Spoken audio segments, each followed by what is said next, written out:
Metallica, du rock, ou enfin du heavy metal. 50 Cent, du rap. Johnny Cash, bon on est tous d'accord pour dire que c'est du country. Bon, je crois que vous l'aurez compris, en musique, les artistes sont classés dans différents genres. Et il en est de même pour à peu près toutes les disciplines artistiques à vrai dire, dont le cinéma. Bonjour à tous, aujourd'hui j'aimerais parler avec vous du genre cinématographique, et je ne parle pas du cinéma de genre qui est bien trop complexe, et auquel cas si ça vous intéresse je vous renvoie à la chaîne de ce monsieur. Non, je parle du genre comme les films d'horreur, la science-fiction, la comédie, le thriller ou que sais-je. Et je pense qu'il est bien de commencer par définir un peu la chose, même si vous verrez, vous ne trouverez nulle part une définition précise et arrêtée du genre cinématographique. D'ailleurs, je ne pense pas qu'il a existé un jour un gars qui a dit « Voilà, j'en ai le brevet, c'est moi qui l'ai inventé les gars. » Non, on s'accorde pour dire que le genre se définit par le thème de son film et par son traitement. En somme, par le scénario ou par la mise en scène. Pour ma part, j'aimerais partager avec vous deux questionnements, le pourquoi et le comment. Bon, forcément, il doit y avoir une logique commerciale cachée derrière. Bon, ça, on y viendra après. Mais je crois qu'il y a aussi un côté tout simplement pratique. Bon, là, ça vous fera peut-être un peu rigoler, mais imaginez, nous sommes dans un monde parallèle où le genre cinématographique n'existe pas. Un mec rentre dans une médiathèque et il cherche, par exemple, La prisonnière du désert de John Wayne. Mais comment est-ce qu'il va retrouver le film si seul l'alphabet permet de les classer? Bah, voilà. Là, le genre s'impose. S'il est dans les westerns, ce sera déjà plus facile. Le dîner de con, il va aller où? En comédie. La La Land, en comédie musicale. J'ai pas pris ces exemples au hasard, car dans les cas bien précis, tout comme je l'ai fait en musique en début de vidéo, je crois qu'on est tous d'accord. Il est clair que La prisonnière du désert, c'est un western, genre très codé, avec ses cow-boys, ces chasseurs de primes, ces bandits, les chevaux, les canyons, et surtout le contexte de la conquête de l'Ouest des États-Unis au 19e siècle. Mais c'est loin d'être aussi facile dans tous les cas. Bien souvent, les films, on peut pas les classer comme ça en un clin d'œil dans un genre, mais je vais y venir après. Je crois que je dis souvent ça, je vais y venir après. Je parlais d'utilité commerciale. Ben ouais, je suppose que vous avez tous déjà vu sur une affiche la nouvelle bombe SF ou ce film d'horreur vous empêchera d'aller dormir. Ça vous dit quelque chose, hein? Eh bien tout simplement, les publicitaires, les producteurs jouent sur l'aspect, ils jouent sur le genre pour vendre leurs films, car ils savent très bien que le public lambda, qui est pas forcément passionné de cinéma, bah c'est pas forcément les noms qu'il y a sur l'affiche qui vont lui parler. C'est vrai, et c'est pas un mal ce que je veux dire, mais il y a beaucoup de gens qui connaissent Spielberg, Scorsese, peut-être Kubrick, mais ça s'arrête là. Et comme je l'ai dit, je ne blâme personne, tout le monde n'est pas passionné par le cinéma. Mais un genre, ça parle à tout le monde. Si je vous dis film d'action, vous allez tout de suite penser à des poursuites en bagnole au sein de New York, des fusillades, des bagarres, des cascades, des explosions. Vous voyez, c'est codé un genre, et ça parle à tout le monde. Je vais prendre un exemple maintenant bien précis pour illustrer mon propos. Je vais vous parler de ce qui s'appelle le found footage. C'est un sous-genre du film d'horreur. Mais le found footage, ça veut dire quoi? Eh bien ça peut se traduire en français par image trouvée. Alors pourquoi image trouvée, me direz-vous? Eh bien tout simplement parce qu'à la base, le film est filmé par un des personnages de l'histoire.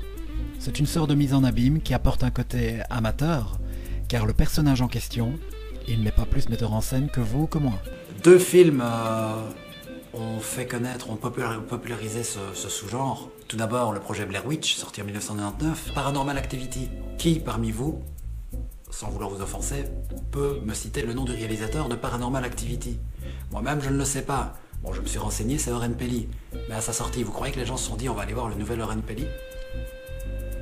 Malgré tout le respect que j'ai pour ce bonhomme, je ne pense pas. C'est l'appel du genre, en l'occurrence l'appel du frisson, de la peur qui a motivé les gens à se déplacer. D'où la logique commerciale, c'était le point que je voulais soulever. Maintenant, il faut garder à l'esprit qu'un auteur, quand il écrit son film, il ne se dit pas « Bon, là, il me faut mon film de SF. Je veux de la SF qui dégouline de tous les ports, je veux des robots, des vaisseaux spatiaux, je veux que ça se passe en 2026. » Non, c'est pas comme ça que ça se passe.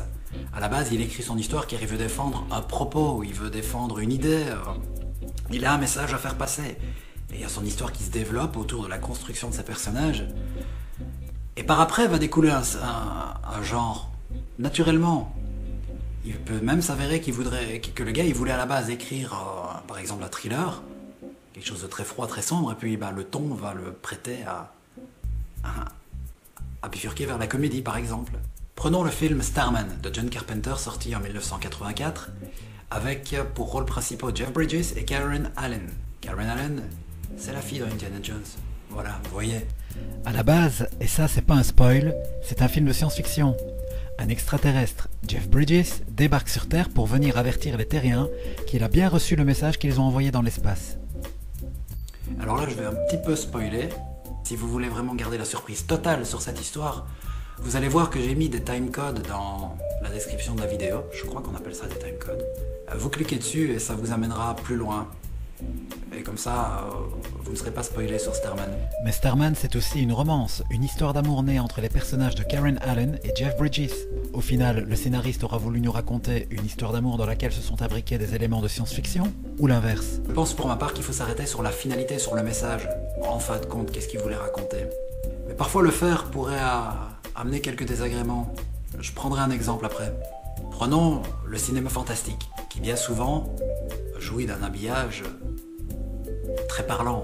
Un film fantastique, rien qu'à son visuel, rien qu'à son affiche, on voit qu'on est dedans, et de Roma d'argent. Faut-il que j'en dise plus? Bah là, le code, il est très clair. Nous avons un mec, c'est une sorte d'androïde, qui a une main bionique, recouverte de lames de rasoir, de couteaux, de ciseaux, de toutes sortes de choses, aiguisées. Et bien entendu, c'est un élément étrange qui va s'introduire dans le quotidien des personnages du village. Et l'élément étrange est incarné par Edward en personne. Nous avons aussi des films tels que Le Labyrinthe de Pan, où là, la dimension fantastique réside dans le fait que nous avons une séparation entre monde réel et imaginaire. Séparation peut-être même parfois un peu floue. Si je prends l'échelle de Jacob, là, le flou va gagner la grille de lecture du spectateur. Car la frontière, elle est plus très nette entre ce qui est réel et ce qui ne l'est pas. Du coup, on peut se poser la question, est-ce vraiment du fantastique? Puisque ça met en scène Tim Robbins, qui joue donc le rôle... et je vous préviens, là je vais quand même pas mal spoiler. Dans ce film, Tim Robbins, c'est un vétéran du Vietnam qui, comme c'est bien souvent le cas dans les films du genre, est de retour à la vie normale et doit d'une façon ou d'une autre se réadapter à son quotidien. Évidemment, il n'y parvient pas, il est déprimé, il est paumé, en perte de repères, et pour couronner le tout, il ne cesse d'être poursuivi par toute une série de démons qui viennent le hanter. Là, clairement, on est dans le fantastique. Mais on apprend beaucoup plus tard dans le film qu'au cours de la guerre, on lui a injecté un produit ainsi qu'à ses comparses, produit qui n'était autre qu'une drogue qui a pour effet de les doper, d'en faire des machines à tuer. Cela aurait eu des séquelles et des effets secondaires sur le long terme qui ont impacté sur sa santé de telle sorte qu'il aurait eu des visions. Ce qui voudrait donc dire que les créatures dont je vous parlais ne s'abriqueraient pas dans la réalité, mais uniquement dans les visions du personnage, auquel cas, on n'est plus vraiment dans le domaine du fantastique. Mais là où je vous disais que la lecture pouvait être brouillée, c'est parce que là je prends un exemple encore assez simple. Ça peut être intéressant dans le sens où ça amène le spectateur à se faire sa propre interprétation. Et à voir le film à travers ses propres yeux, avec sa propre compréhension des choses. Et du coup certains qualifieront le film de fantastique, d'autres de dramatique. Ces films que je vous cite en exemple, que ce soit Edward Romain d'Argent, Le Labyrinthe de Pan ou L'échelle de Jacob, ont tous une portée dramatique qui fait qu'ils peuvent être classés dans ce genre-là. Vous prenez les trois quarts de la filmographie de David Lynch. Lui, il joue à fond là-dessus, spécifiquement sur la thématique du rêve, où il brouille la lecture du spectateur qui ne sait plus forcément si ce qu'il voit appartient au rêve ou à la réalité. Du coup, s'il prend pour acquis que certaines choses sont réelles, il va classer le film dans la dimension fantastique.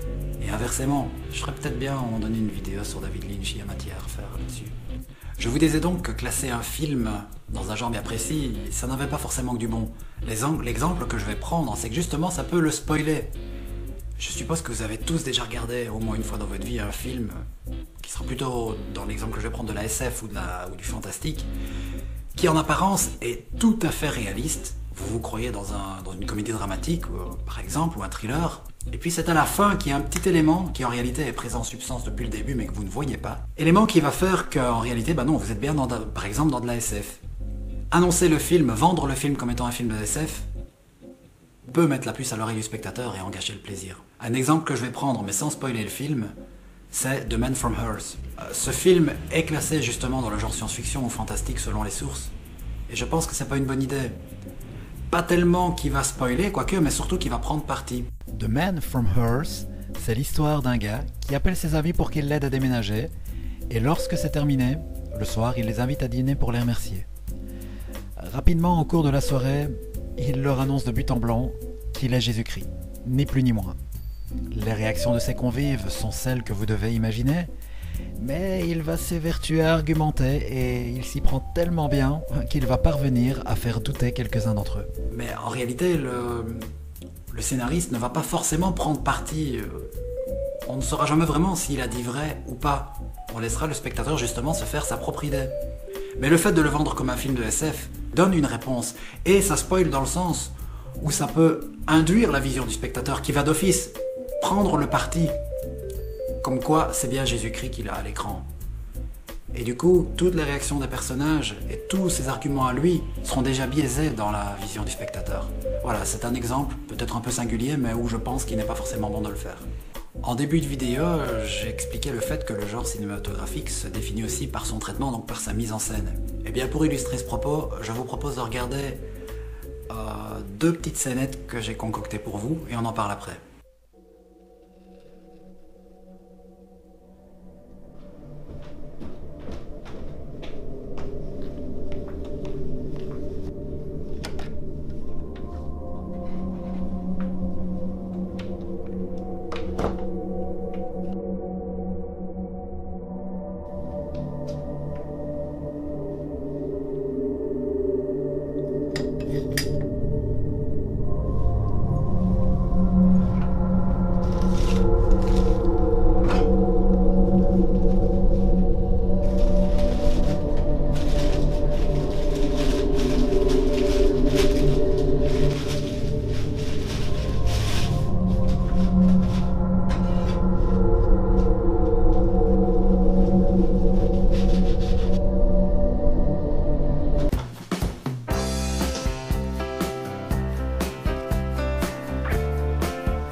Dans les deux vidéos, vous avez vu exactement la même chose, ni plus ni moins qu'une femme qui descend dans sa cuisine se faire un sandwich.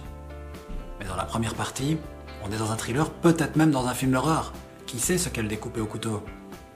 On peut très bien penser qu'elle a pu découper de la chair humaine ou quelque chose du genre. Sinon, la musique, l'ambiance très glauque, très froide, les couleurs, les cadrages, le rythme des plans, tout ça, ça fait penser au genre thriller. Mais dans la seconde vidéo, c'est beaucoup plus rafraîchissant, beaucoup plus aéré, beaucoup plus gai même. On pourrait même se croire dans une comédie familiale où la mère coupe des sandwichs pour que ses enfants partent avec à l'école.